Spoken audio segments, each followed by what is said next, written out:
Hey guys, my name is Elder Cam, and I am a Skyrim veteran player. And today we ask the age-old question: can an Argonian become Arch-Mage in Legendary Survival?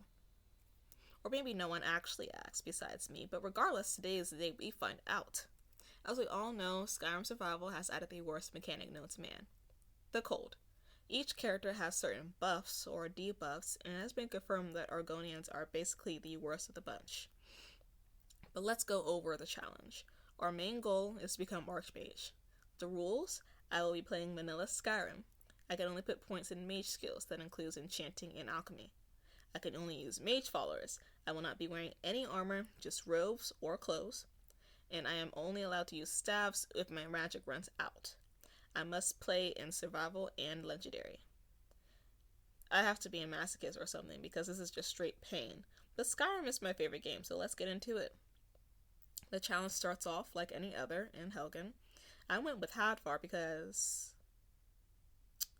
I actually don't know. I don't have a reason. Neither him nor Rayloff are going to help me in terms of magic, so whatever.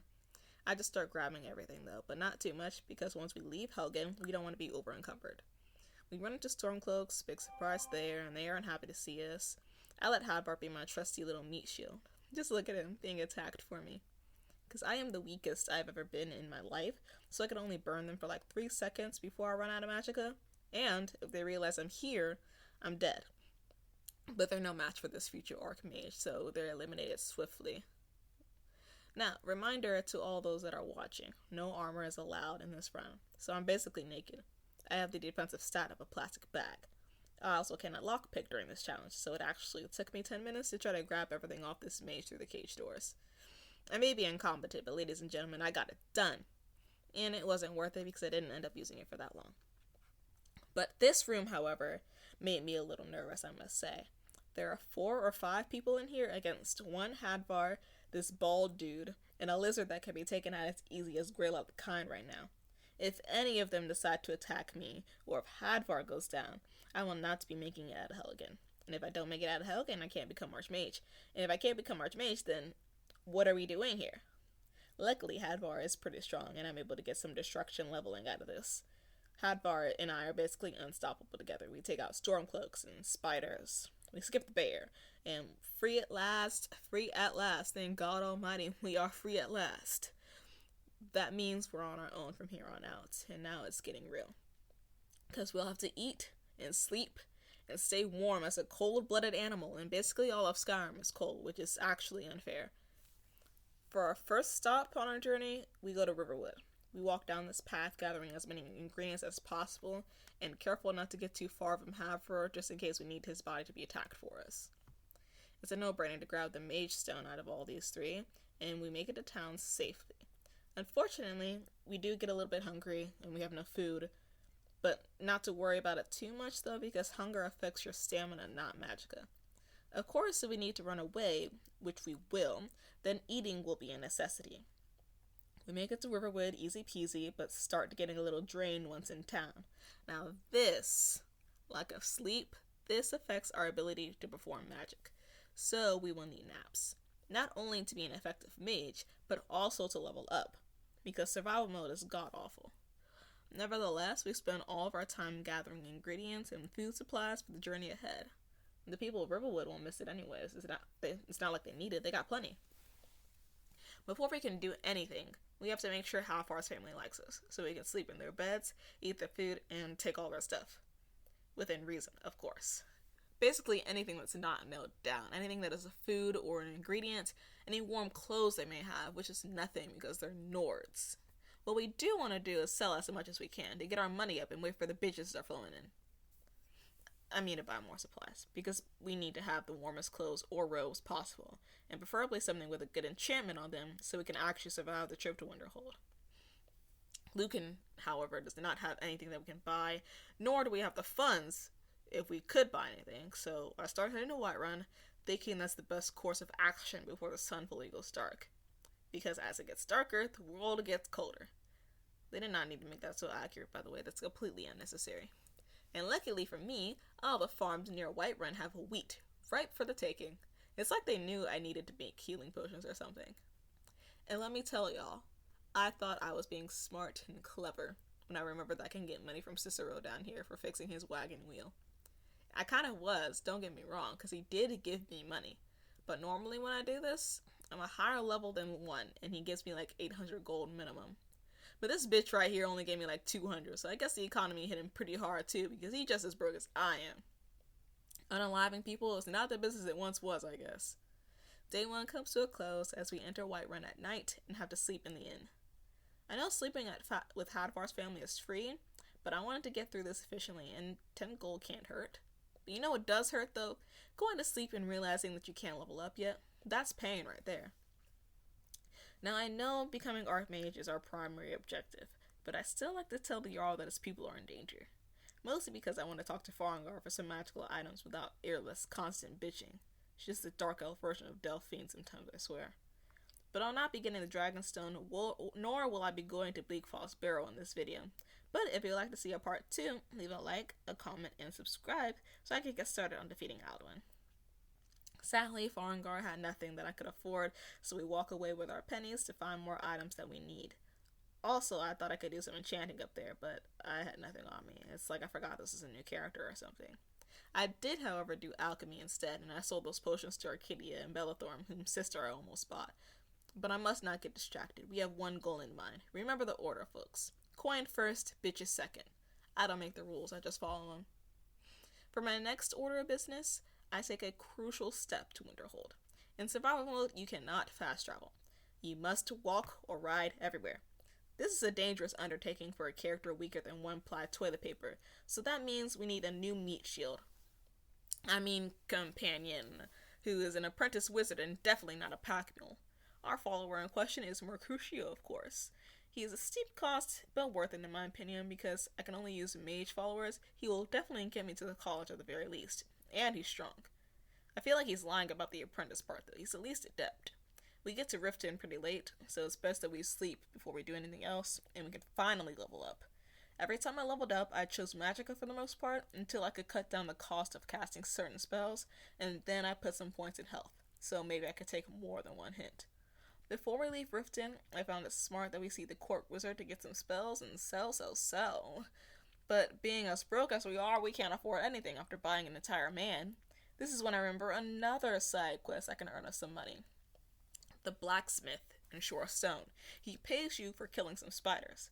It shouldn't be too hard with our pack mule next to us. I even got a kill cam. Neat.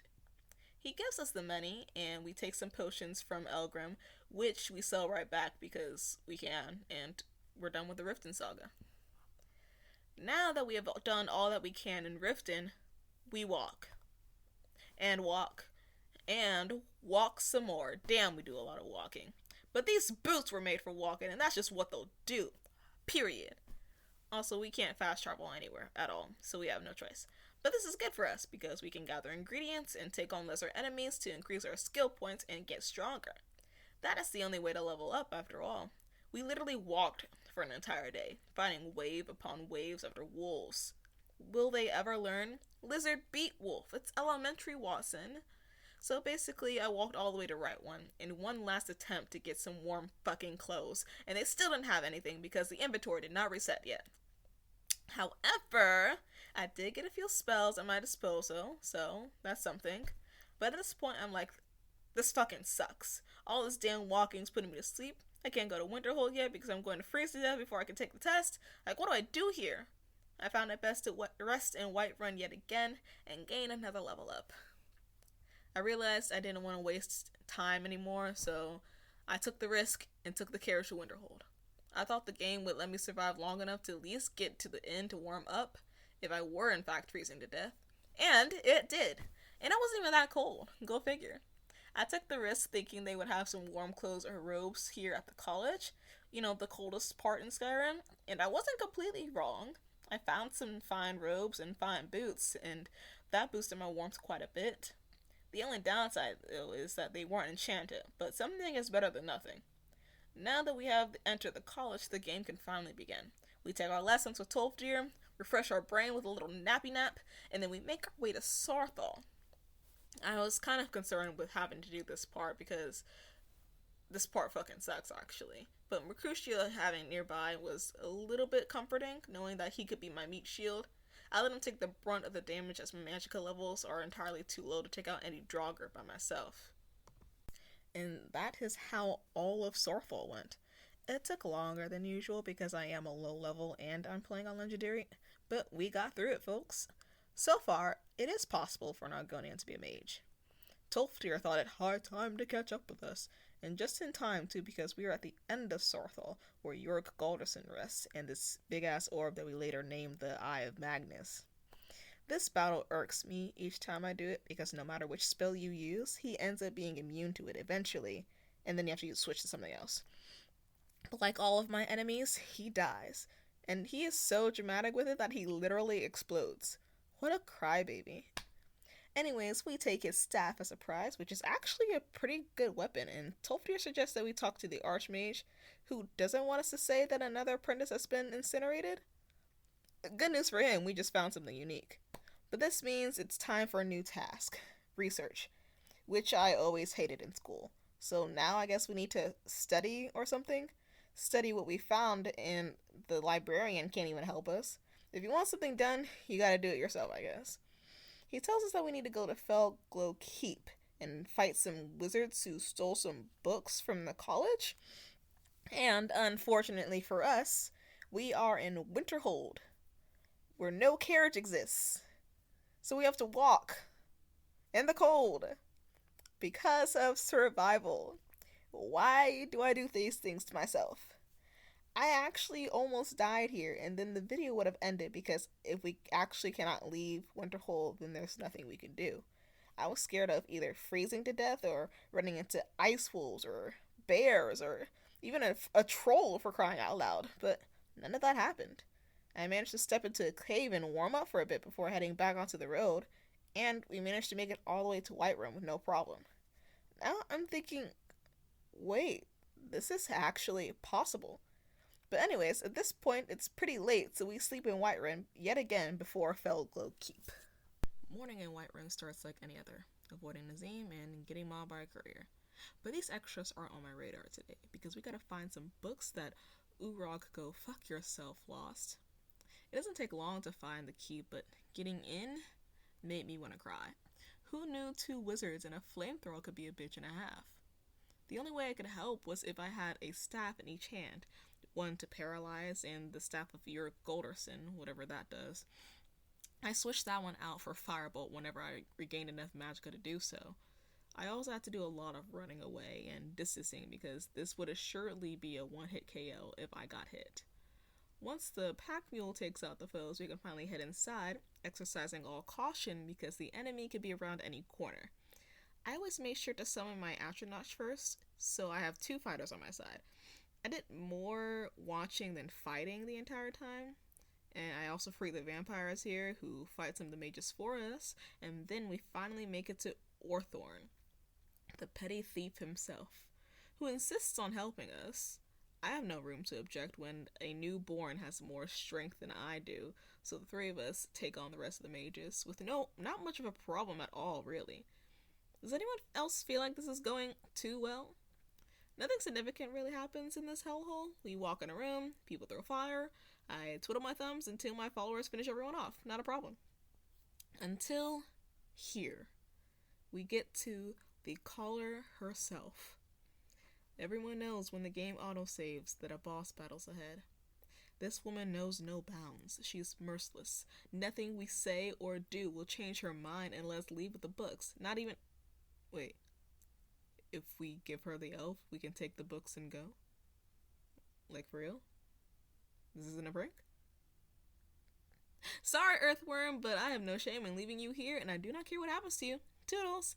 I'm seriously not sorry about leaving him there, especially when he goes back to an open cage and repeatedly says, "How could you just leave me here?" Like, dude, there's no one left alive to stop you from leaving on your own. And as per usual, we make our favorite stop in Whiterun, blah blah blah, here are the mission books, Shrek. Oh, what's that? We have to talk to yet another person? Oh, okay. Hey, Tolfdir, I got a joke for you. Knock knock. Who's there? Uncano. Uncano who? Uncano hair you. There's a bitch in my hair. Oh, that was a good one. But yeah, anyways, we need to talk to Navi's big brother, who tells us that the Staff of Magnus is in some dwarven ruin, or whatever. Yay, anyways, this is the mission that always made me think that Bethesda hates mages, because why in the world would they send us to a place with machines that resist magic? Eat my left nut, Bethesda. Let me just say that this mission was incredibly long and hard. This ruin was never ending, and it just kept going deeper and deeper. I had to run away so many times, and it didn't help that Mercutio actually went down a couple of times. I ran out of healing potions and magicka to heal myself with, and when I really thought that the challenge would be over, but then I remembered something a great philosopher once said. Some people may ask, what would you do if you didn't win? But I guess we'll never know, because like my favorite rock band, I prevailed, baby. And we made it to the end of this monstrosity where this guy is slowly going insane. But I suppose anyone would, given the circumstances. But we came looking for a staff, and guess what? It isn't here. Did we expect anything else from this wild goose chase? Yeah, me either. But we learned the actual location of the staff, so we returned to the college to watch our predecessor die, and now our journey begins. We must do this in steps. Step 1. Save Winterhold. That part's easy. Done in 2 minutes. Which is a perfectly reasonable amount of time, and don't let anyone tell you otherwise. Step 2, however, is a lengthy process. One that cost me my sanity and my magicka. Labyrinthian. Not only was it hard to get inside, because of all the trolls that I either had to fight or avoid, but also fighting and surviving inside was near impossible. Around every corner, someone was draining my power, so I quite literally could not fight. But this is why staves are crucial here. They are my main source for attacking anything, while the enemy targeted my follower. I have never been in this place longer in my entire life than I have right here. All these battles lasted ages, and my tail stayed between my legs. I couldn't catch a break here. If it wasn't Draugr, it was a dragon. If it wasn't dragon, it was skeletons. If they weren't skeletons, it was a wisp mother. And if it wasn't a wisp mother, it was a freaking troll. And not the singing kind. I had to be very tactical here with these battles, and I kept pushing through until him. He who shall not be named. Moroke. Which is what I said to your mom last night. I'm gonna be honest, I thought this battle would be more heroic and difficult, but I got this glitch where he would not do any damage to me, so I took advantage of it and called him ugly until he died. I robbed him of his mask and his staff, and now our final trial begins. Step 3. Kill Ancano.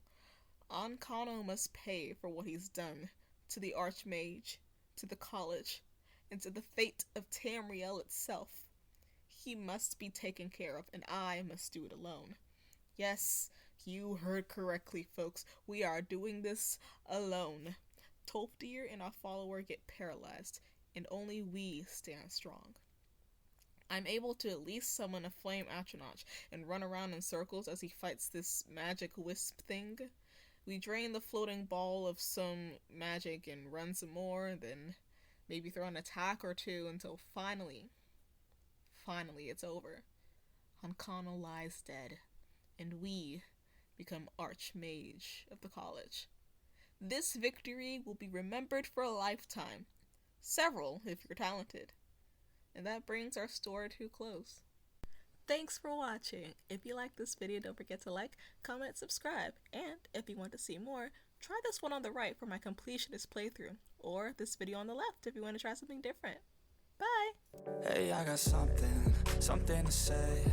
I'm just so sick of hearing everyone complain. I know it's tough and I know there's pain, but